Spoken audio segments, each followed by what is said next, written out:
Ada. Tolong Pak. Nah, pertama perhatikan. Ya. Kita udah sepakat tadi di dalam Alkitab tertulis itu begitu banyak gaya sastra atau disebut dengan genre. Genrenya ada yang majas, ada yang tipologi. Tapi ini tertulis loh Pak. Sebentar, Eh? tertulis. Iya. Semua kan tertulis. Iya. Tertulis itu tidak berarti literal. Kata Mesiasnya gimana? Iya, loh. Bahwa Mesias sudah menderita, ada. Rupa pun tidak akan kamu kenal. Enggak, Bapak langsung sebutin ayatnya aja. Loh, Saya iya, udah tahu. ada Yesaya pernah ayat itu nggak? Yesaya 53. Ya kita cek dulu. Silakan. Karena nanti situ apa Alkitabnya mana rusak lagi. Enggak, kalau Bapak bilang rupanya pun tidak kita kenal, itu udah pasti Yesaya 53. Ntar aku dulu, nanti kamu main iya, tapi ternyata bukan. Tenang Pak, saya gak jebak Pak. Kan? Benar? Ya, 53, 2, Terus? 3, ya ia dihindari orang dan sebagainya. Terus, sudah. Benar nggak? Itu ada kata Mesiasnya nggak Pak? Sebentar. Ada dong. Nah, di ayat berapa? Istilah Mesias apa dulu? Ya udah, coba apa? Mesias itu adalah yang diurapi. Ya. Dikatakan mulai dari 52. Ingat loh, ini penggunaan 52, pasal baru 13. abad ke-12. Ya. 52, 13. Nah, ya sudah, wong sudah tahu loh Lah iya, ayatnya mana ada kata Mesias Pak? Bentar. Nah. Hambaku. Apakah hamba itu Mesias? Iya. Beda Pak. Loh, hamba itu apa sih? Hamba itu apa? Ya Hamba Tuhan. utusan. Sebentar, utusan Tuhan di zaman perjanjian lama semua diurapi. Nggak sama Pak, hamba dengan Mesias itu Sama. beda Pak. Sama hamba Tuhan itu di Oke, sekarang kalau Bapak bilang sama, Iya. yang disebut dengan hambaku itu siapa di situ? Lah Yesus. Siapa lagi? Nah, itu kan perspektif Kristen. Lah iya. Tolong buka Yesaya 42, 43, 44. Yang disebut hambaku itu siapa? 42. Loh, ini lain lagi Nah, ini. enggak, itu nyambung Pak. Ke 42, Yesaya ya. 53 nyambung. Bapak sebut hambaku, Bapak mau sebut... Lihat itu hambaku yang kupegang. Nah, siapa orang itu? pilihanku yang kepadanya aku Iya, berkenan. siapa itu yang dimaksud? Yesus. Yesus berkata hari itu pada hari inilah di Lukas itu. Enggak. Engkau Nah, gini. mendapatkan kepenuhannya. Gini. Akulah dia, kira-kira begitu. Gini Pak. Di situ kan nggak ada kata Yesus kan? Iya nggak ada lah, zaman itu belum ada. Loh iya, sampai sekarang pun nggak ada kan Pak? Tentang apa? Yang itu tulisan itu Yesus gitu. Itu kan perspektifnya Kristen. Makanya saya bilang Pak, Bapak harus copotin dulu baju Kristen. Saya juga copotin baju Islam Pak. Kalau Lalu, Bapak bilang Yesus, sebentar. berarti Bapak Lalu masih pakai dicopot baju Kristen. Baju Kristen, copotin baju, lalu pakai baju apa? Baju netral. Nggak ada baju netral. Ada Pak. Kita kalau memakai ini baju netral begini, lihat itu hambaku yang kupegang, ya kita nggak tahu ya masih backgroundnya apa. Nah, kan kita gini. mesti belajar dari Yudaisme. Gini loh Pak. Ini ada Kristen dengan Bible-nya ini. Ini ada Yahudi dengan Bible-nya ini. Anggap aja Bapak sekarang bukan Kristen, anggap aja saya bukan Islam, ya. Ada Kristen, ada Yahudi. Kita sama-sama ngelihat secara netral, Pak. Itu dulu bisa nggak gitu. Oke, kita netral. Oke. Secara netral aku nggak tahu. Lalu aku baru tahu itu bahwa itu Yesus ya dari orang Yahudi juga. Betul. Namanya Yesus sama Paulus. Betul. Kalau Bapak bilang Yesus, berarti itu perspektif Kristen. Kalau bilang itu Yakub atau Israel, itu berarti perspektif Yahudi. Jadi berarti ada dua perspektif yang berbeda nih. Jadi mau ikuti Yahudinya Paulus atau ikut Yahudinya yang menyalibkan Nah, Yesus? sekarang kita dari sini berangkatnya dari gini dulu. Kita kembali lagi, ini kitab siapa? Kitab Kristen Kitab atau Yahudi. bukan? Kitab Yahudi. Kalau Bapak bilang Paulus, tadi saya tanya Bapak belum jawab. Di mana ada Yesus membatalkan hukum Taurat? Tidak ada. Tidak ada. Bagaimana ceritanya Paulus bisa membatalkan hukum Taurat? Karena kata nomos yang dimaksud oleh Paulus bukan Taurat dibatalkan, tetapi menggugurkan pemisah. Menggugurkan Efesus. artinya? Ya menggugurkan pemisah. Gini loh, gini Kalau ceritanya. menggugurkan artinya membatalkan bukan Pak? Menggugurkan pemisahnya. Taurat bukan lagi sebagai pemisah, tetapi Taurat, gini loh ya. Di zaman itu, kan kita sudah sepakat tadi sama-sama di depan, bahwa di luar orang yang memegang Taurat atau Yahudi gitu ya, itu disebut anjing. Setuju nggak? Tadi itu kan? Betul. Nah, jadi yang menjadikan seseorang anjing atau bukan itu siapa? Ya Taurat. Bahasa kuliah ya, ini bahasa kasar ini. Nah, ini nih Taurat ini yang menjadikan pemisah, yang harusnya bukan. Karena nanti ada bagian lainnya akan menyatakan bahwa Taurat itu untuk seluruh manusia. Perintah Tuhan untuk seluruh manusia. Orang Yahudi menjadikannya pemisahan. Sehingga orang lain dianggap najis lah, tidak kosher dan sebagainya. Lah oleh Paulus mengatakan Yesus itu menggugurkan hambatan itu. Jadi Taurat itu. dijadikan untuk seluruh manusia. Semua untuk manusia, dari awal untuk manusia, perintah-perintah Allah kok. Nah, kalau Yesus diutus untuk bangsa apa, Pak? Yesus secara manusia diutus untuk bangsa Yahudi, artinya dia berkarya di sekitar Yahudi. Oke. Terus? Lalu setelah dia mati, selesai, aku udah selesai, tetelestai, di kayu salib berkata, sudah selesai. Lalu dia berkata, sekarang seluruh kuasa di seluruh alam semesta jagat raya. Sebenarnya kata seluruh kuasa diberikan kepadaku, kalau merujuk kepada Kejadian 1 ayat 1, Eretz dan Samayim, itu bicara dunia roh dan dunia materi. Jadi berkata, aku udah menang, selesai semua, istilahnya gitu, tugasku selesai, maka beritakan Injil ke seluruh dunia. Ajar mereka, baptis mereka. Jelas kan? Matius 28:19. Iya. Ayat sisipan, Pak, itu, Pak. Sisipannya siapa? Ada. Saya bisa bacain semua catatan bahwa itu adalah ayat sisipan Kata Gereja Romawi. siapa? Banyak, Pak. Saya bisa tunjukin. Nih seru kan, Yos? Seru kan? Kita kalau berdebat begini ini kan asik nih. Kita mempertajam. Orang beriman harus berakal.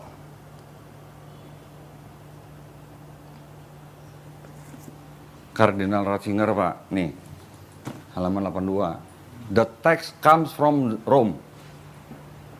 Saya masih bisa kasih lagi puluhan catatan bahwa itu adalah sisipan.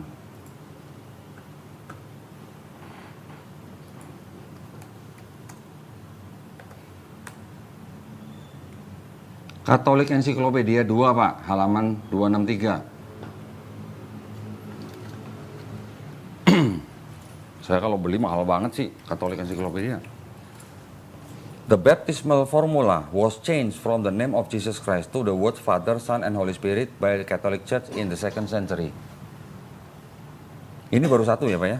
Dari sekian banyak. Nih. Dari kalangan Kristen semua loh, Pak, ini bukan dari kalangan yang lain loh. Kristen apa? Kristen kan banyak tadi yang kita ngomong tadi. Saya tadi Kalau sebutin, Pak, Katolik Ensiklopedia. ya, ngomong apa? The baptismal formula was changed from the name of Jesus Christ to the words Father, Son, and Holy Spirit by Catholic Church in the 2nd century. Sekarang 66 surat yang Bapak pakai di dalam kitab Bapak, itu sama nggak dengan 66 surat dalam Katolik punya? 66 surat di dalam Katolik. 66 surat yang Bapak pakai di dalam kitab Bapak, Bible ini, LAI-TB 1 atau TB 2, 66 surat kan, Pak? 66 kitab. Iya, Seluruhnya surat. PL dan PB dong. Iya. Sama kalau di kami kalau surat itu surat Paulus, surat Petrus. Oke. Saya mungkin sebutnya harusnya Oke, kitab. kitab. Ya. Kalau surat istilah Islam nih, Pak. Ya, boleh. Kalau boleh. saya sebut 66 kitab Bapak di Ya. dalam LAI-TB yang Bapak pakai, sama nggak dengan 66 yang ada di Katolik, Pak? Harusnya sama. Sama. Berarti kalau sama, nih Katolik yang ngomong nih, Pak, bahwa yang menyisipkan itu Catholic Church di in 2nd century. Bapak boleh cek. Loh. Catholic Encyclopedia volume 2 page 263. Loh, ini nggak ngomong sisipan loh. Mana ngomong sisipannya dia? Was changed, Pak. Baptisan, formula baptisan itu prakteknya dari dalam nama Yesus kepada Allah Tritunggal. Kira-kira begitu. Ya. Itu prakteknya, bukan Alkitabnya disisipin. Oke, sekarang saya tanya Bapak, di seluruh perjanjian baru dari Matius sampai Wahyu, ya Pak ya, Ya. dari Matius sampai Wahyu, ada nggak murid Yesus atau Paulus yang membaptis orang dalam nama Bapa dan Putra dan Roh Kudus? Pada zaman itu, pertama pada zaman Yesus. Ini dugaan ya, mereka dibaptis dalam nama Yahweh atau YHWH. Yang Kan mana? dibaptis di perjanjian gini loh. Ya. Mereka pada waktu Yesus masih hidup, itu kan ada baptisan Yohanes tuh. Mereka dibaptis dalam nama apa? Dalam namanya Yesus. Ya enggak lah. Coba Pak. Yohanes Pembaptis. Ya. Membaptis dalam nama apa? Wong Yesus belum tampil. Oke, kita pastiin aja Pak.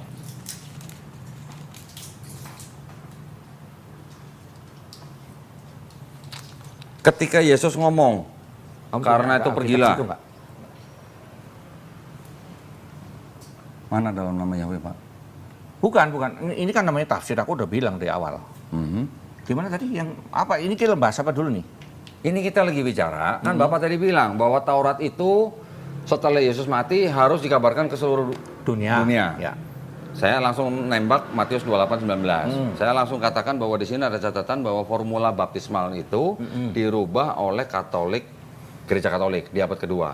Ini baru satu Pak ya, masih banyak nih yang lain. Oke, gini. Akhirnya, tunggu sebentar. Akhirnya saya tanya ke Bapak begini. Kalau dianggap ayat karena itu pergilah, jadikanlah semua bangsa muridku, baptislah mereka dalam nama Bapa dan Putra dan Roh Kudus. Dianggap sebagai perkataan Yesus. Saya tanya Bapak, itu kan berarti kan Yesus ngomong itu sebelum Yesus diangkat. Iya mau naik, pas Ya, lagi mau sebelum naik. diangkat kan? Berarti Yesusnya masih ada di bumi nih. Lagi naik lah intinya Ya itu sebelum karena- naik lah, Ya. ngomong sama murid-muridnya. Ya, Ya lalu kan? setelah itu dia naik. Oke. Oke. Sekarang murid-murid Yesus yang mendengar perkataan itu, Setelah itu berarti kan? ya setelah Oke. itu, ada nggak yang membaptis orang dalam nama Bapa dan Putra dan Roh Kudus? Nah, gini. Jadi di dalam Kisah Rasul mereka mengatakan dibaptis dalam nama Yesus. Ini tafsir lagi, saya lagi. Karena Saya perhatikan. minta ayat Pak. Loh iya ada di Kisah Rasul itu. Oke. Kan mereka membaptiskan dalam nama Yesus kan ada di Kisah Rasul. Hmm. Betul nggak? Terus Kisah Para Rasul berapa? Ini yang menjadi persoalan di Yohanes itu loh. Ya, Kisah Para Rasul berapa Pak? Ada Sebentar, murid Yesus sebentar. membaptis orang dalam nama Bapa dan Putra dan Roh Kudus. Kisah Rasul 2:38 dulu. 2:38. Ini dalam nama Yesus dulu, aku enggak ngomong. Aku kan bilang enggak ada. Aku cerita Oh, dulu Bapak nih. tadi belum bilang nggak ada. Kok yang Bapak ngomong, tadi bilang ada apa namanya murid-murid membaptis dalam nama Bapa dan Putra dan Roh Enggak, Kudus. enggak. Bapak belum bilang ya, nggak belum, ada. belum. Ya. Aku mau ngomong gini, di dalam Kisah Rasul Ya. 2:38 Hmm.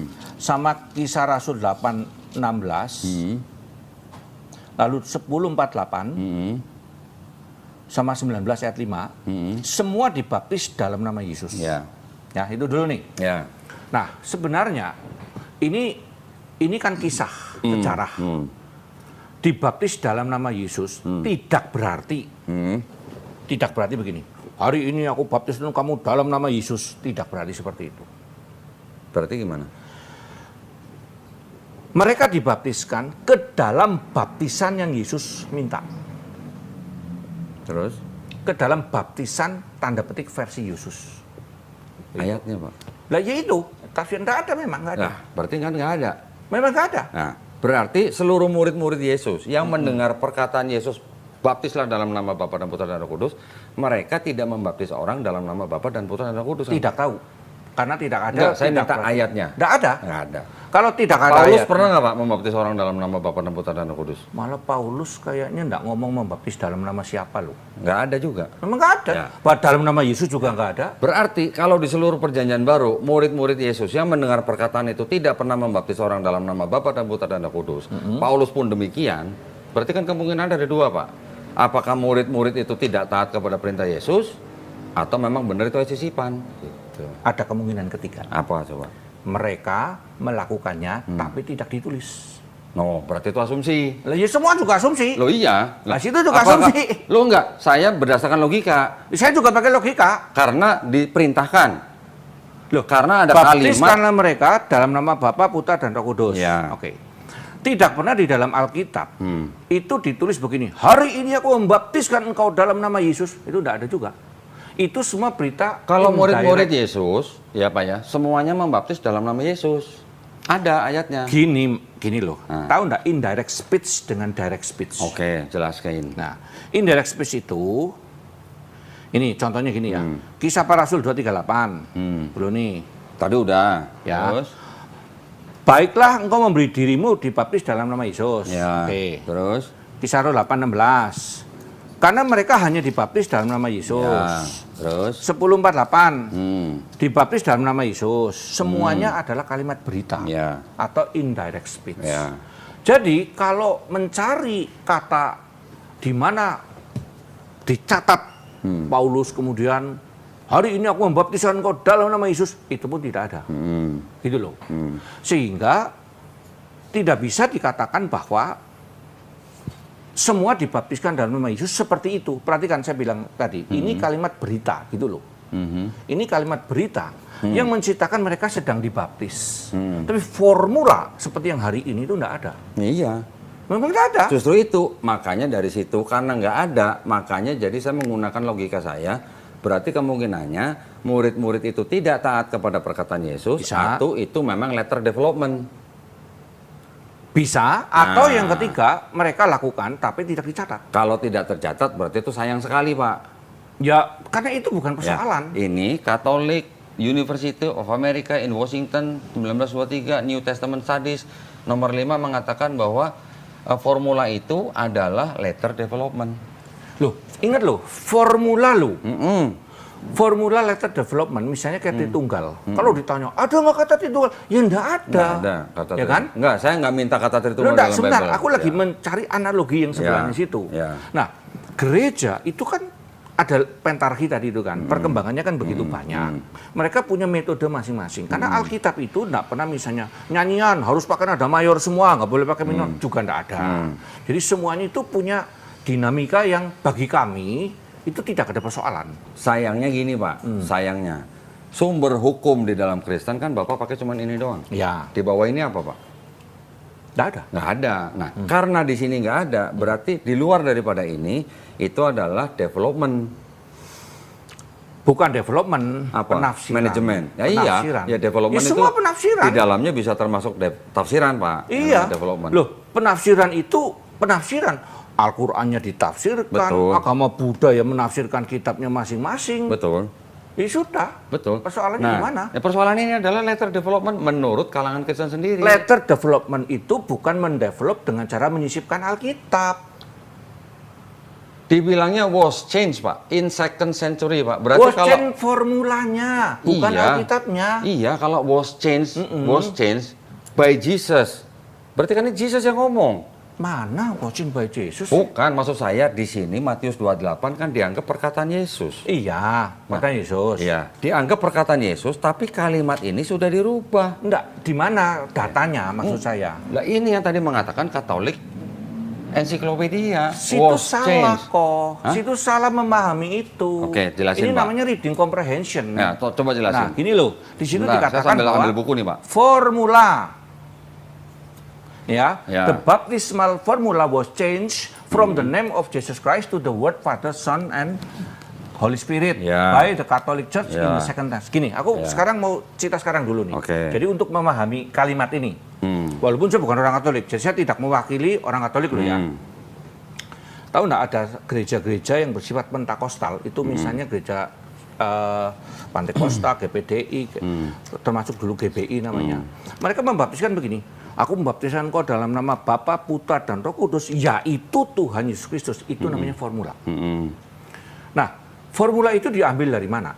Kan itu dulu, karena mereka mengambil di Kisah Rasul ada 4-5 tempat yang menggunakan nama Yesus. Ini lalu mereka menggabungkan itu dua-duanya, bahwa nama Yesus adalah nama Tritunggal. Oke. Lalu kemudian tanda petik diselidiki keliru loh, nama Bapa itu bukan Yesus. Nama anak baru Yesus. Nama Roh Kudus bukan Yesus. Lalu mereka kemudian mengubah formulanya.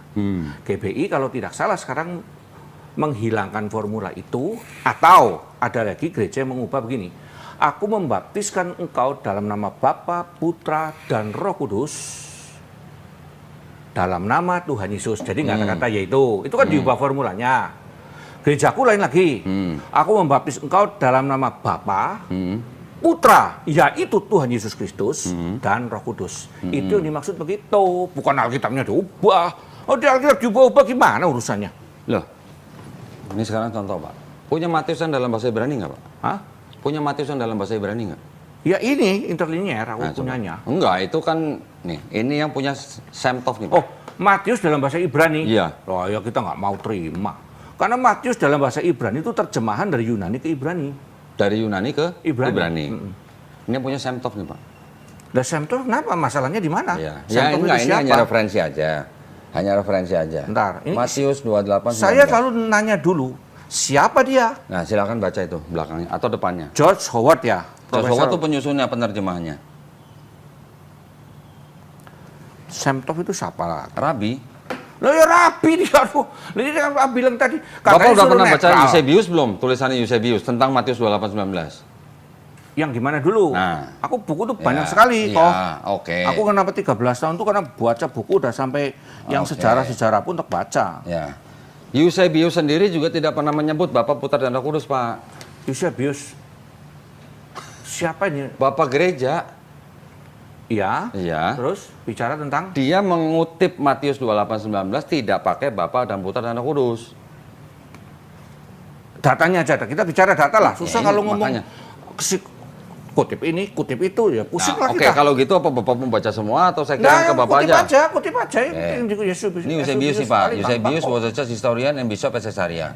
On page 152, Eusebius quotes the early book of Matthew that he has in his library in Caesarea. According to this eyewitness of unaltered book of Matthew, that could have been the original book of the first copy of the original Matthew, Eusebius informed us of Jesus' actual word to his disciple original text of Matthew 28:19. With one word and voice he said to his disciple, "Go and make disciple of a nation in my name, not in Father, Son, and Holy Ghost." Nah, perhatikan. Nah. Ini kan memang gitu kan? Ya. Sekarang harus kita cari teks yang mengatakan begitu.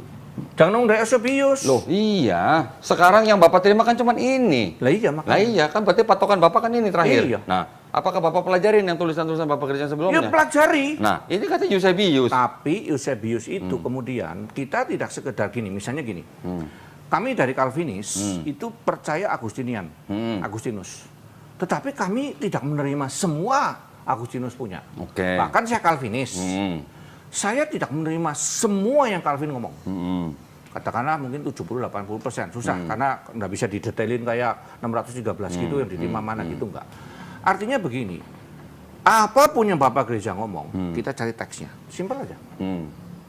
Itu tadi saya udah kasih Eusebius. Ada lagi nih Pak, The Anchor Bible Dictionary, volume 1, 1992, halaman 585. The historical riddle is not solved by Matthew 28:19. Since, according to the wide scholarly consensus, it is not the authentic saying of Jesus, not even an elaboration of a Jesus saying on baptism. Bapak boleh catat. Iya tahu aku Ya. tahu. Udah Nggak, itu gini. pelajaran dasar itu mah. Oke. Oh. Kalau Bapak ini anggap ini pelajaran dasar, Iya. berarti Bapak udah baca bukunya. Ya sudah. Nah, kalau sudah berarti gimana? Lah, mau tadi Ini jawaban saya kan. nah, silakan. Pertama begini ya, kan saya tuh jelasin tadi ya. Pertama, para scholar. Ya. Kita harus teliti lagi scholar dari mana. Kalau scholarnya yang liberal, ya kita langsung ya cukup tahu lah. Oke. Kita nggak perlu komentar. Oke. Lalu kemudian kalau di Eusebius, kita kan cari Eusebius ngambil dari mana. Katanya Bapak udah baca. Loh iya, Eusebiusnya. Enggak, tulisan Eusebius tentang Iya ini. dibaca sudah. Oke. Saya ambil teks. Eusebius ngambil teks dari mana, Pak? Iya itu makanya. Dari mana? Ya belum tahu. Loh, katanya Bapak udah baca. Loh, baca Eusebius. Oke. Tapi teks yang dikutip Eusebius yang mana? Bapak nggak tahu ambil dari mana? Iya, Nah, itu yang saya gitu. maksud. Oke. Sehingga tidak seluruhnya kita langsung telan mentah-mentah. Oke. Itu satu dulu ya. Oke. Oke. Terus? Gini, persoalannya ada satu dari Kodondi tahu enggak? Kodondi ambil seluruh sumber yang melawan. Enggak. Bentar dulu, Oh, sebentar dulu. enggak, jangan salah, Pak. Enggak. Terus. Seluruh sumber yang melawan, sehingga Kodondi selalu akan mengambil oposisi di situ. Enggak juga. Kodondi tidak pernah membaca dari sumber yang tanda petik membela. Enggak juga. Saya baca, Pak, yang membela. Saya sampai beli buku tafsirnya Raymond E. Brown. Oke, bentar ya. Terus? Sekarang bagaimana dari... Sorry, Pak. Itu Bapak lihat buku yang berjajar di belakang itu? Ya, iya, Itu iya, tafsirnya Kristen tuh, Pak. Ya. Saya baca. Nah, Terus? jadi gini, sekarang yang kedua ya, yang kedua. Yang kedua, umpama, ini umpama andai kata jikalau Ya. tidak ada kata itu di awalnya, hanya baptiskanlah dalam namaku saja. Bagi kami tidak ada persoalan dengan Tritunggal. Terus? Karena apa?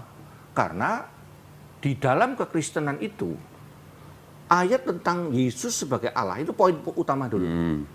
Poin Yesus sebagai Allah, itu poin utama. Bukan itu. Bukan Poin ayat itu utama maksudnya. maksudnya. Iya. Tidak hanya ayat itu Ya. maksudnya. Nanti ada ayat dalam kurung yang di 1 Yohanes itu, ingat enggak? Ya, di sorga ada 3 dan sebagainya Ya. gitu. Tidak ada persoalan. Terus? Kami dari orang Kristen mempunyai dalil dari Kejadian pasal 1 sampai Wahyu Oke. bahwa Yesus adalah Yahweh. Begitu. Oke. Bapak mengatakan dalilnya Bapak dari Kejadian sampai Wahyu. Padahal dari Kejadian sampai Maliaki ini punya orang lain. Yang Bapak baca menggunakan kacamata Bapak. Tidak, saya membaca dari kacamata Rabi Yahudi yang namanya Paulus dan Yesus. Nah, sekarang pandangan Rabi Yahudi terhadap Perjanjian Lama itu sama nggak dengan Rabi Yahudi yang lain? Beda-beda, Nah. maka ada Hilal, ada Nah, Syamai. sekarang kalau beda-beda, saya tunjukin Pak bahwa Septuaginta ini penerjemahannya sudah ada yang dirubah. Memang, karena itu ada tafsir, makanya kami tidak patokan saja dengan Septuaginta, kita lalu mencoba lagi kepada Masoretic text Oke. Ibrani-nya. Sekarang saya tunjukin. Ini saya tambahin satu lagi nih Pak ya. Tadi yang mengenai Matius 28:19, menurut Jesus Seminar bahwa itu adalah Yesus Seminar lagi. Ya saya cuma tunjukin aja. Tapi Bapak dari buktinya juga belum kuat. Apa bukti apa? Bukti dari kekristenan bahwa ayat itu asli gitu. Bapak kan tadi akhirnya melarikan diri bahwa kalaupun itu bukan perkataan Yesus, itu tidak penting buat Kristen. Nah, itu kan Bapak escape berarti. Sebentar, bukan escape. Karena terus? saya mau mengatakan begini. Yesus Seminar pun tidak bisa buktikan apapun. Kenapa? Karena tidak ada ayat aslinya. Tidak ada? Tidak ada teks asli. Nah, memang nggak ada. Iya, makanya. Karena semuanya udah salinan dari salinan dari salinan Ya dari sudah. salinan. Kalau semua salinan dari salinan dari salinan, bagaimana kita menganggap satu pendapat itu benar kalau nggak ada aslinya? Nah, sekarang kalau mereka yang mempelajari gaya bahasa, sejarah Yahudi, tradisi Yahudi, kemudian dari konteks, bagaimana Bapak bisa meyakinkan bahwa itu teks asli kalau Bapak sendiri juga tidak mempelajari gaya bahasanya? Pelajari dong. Nah, pelajari. Pelajari, iya. Nah, kalau pelajarin tadi yang dari Yahudi, yang dari bahasa Ibrani aja Bapak nggak tahu. Gini, yang mana dulu? Ya, Yang itu tadi yang Samtov ini. Nih. iya, yang perjanjian baru. Iya ya, kita dari tadi Karena ngomongin Matius begini. 28:19, Pak. Gini, kok. Kekristenan itu begitu luar biasa sekali. Luar Saya biasa. nggak tahu Luar di- biasa apanya nih, Pak? Kompleksitasnya ini. Complicated maksudnya. Iya. Oh. Kenapa? Terus? Karena tidak ada Allah selain Allahnya Kristen. Yang satu adalah tiga, tiga adalah satu. Tritunggal itu. Tidak ada. Ya enggak ada. Ayat yang mengajarkan Enggak, seluruh agama Trinitas. lain enggak ada. Tunggu sebentar. Istilah Tritunggal hanya ada dalam kekristenan. Kita memahami politeisme itu gampang. Monoteisme ala Yahudi dan Islam itu juga mudah.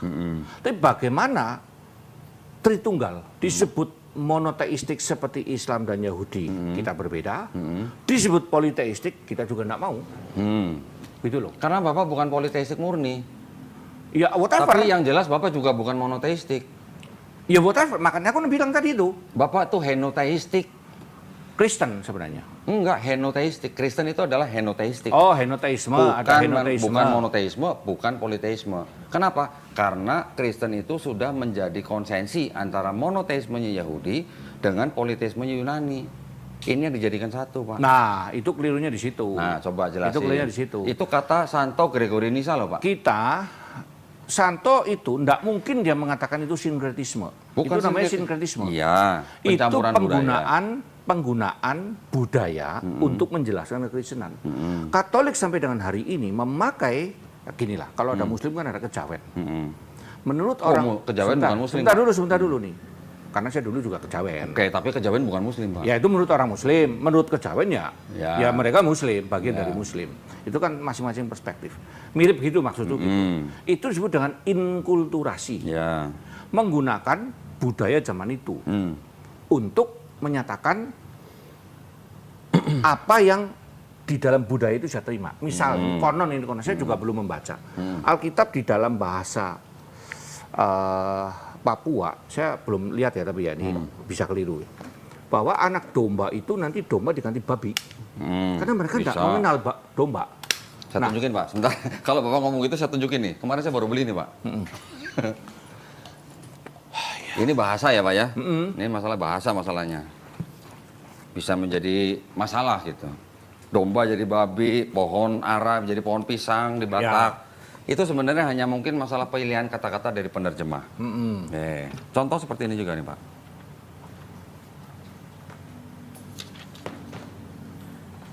Ini burung apa, Pak? Dan lak-lak dan kuntul sejenisnya dan iya. Ya. Ini bahasa nih, Pak ya. Saya Iya, bukannya makanya. mau Iya. ngolok-ngolok nih. Ini burung apa nih, Pak? Burung Burung apa, Pak? dan lak-lak dan Apa, Pak? kontol. Oh, kontol. Ya. Ya ini bahasa. Iya, makanya. Saya nggak menyalahkan, ini Iya, bahasa. makanya. Iya. Oke. Nah, Jadi terus? tadi yang kayak Pilo itu ya menggunakan istilah logos. Itu kan memang di dalam zaman itu. Nggak yang Gregory Nyssa dulu nih, Pak. Lah ya itu, dia orang Katolik itu memang memakai budaya untuk Abad menjelaskan. 4 belum ada Katolik, Pak. Kan Petarki. Nah ini berkembang lagi. Loh iya. Kalau ngomong abad 4 belum ada Katolik, orang Katolik akan marah. Karena Whatever. menurut mereka Ya gitu. Iya, whatever. Tapi kan pecah sama ortodoks baru 1054, Pak. Karena menurut mereka, gereja Katolik itu sejak Yesus mendirikan di atas Petrus itu. Bahkan ada yang bilang sebelum Masehi pun udah ada sebutan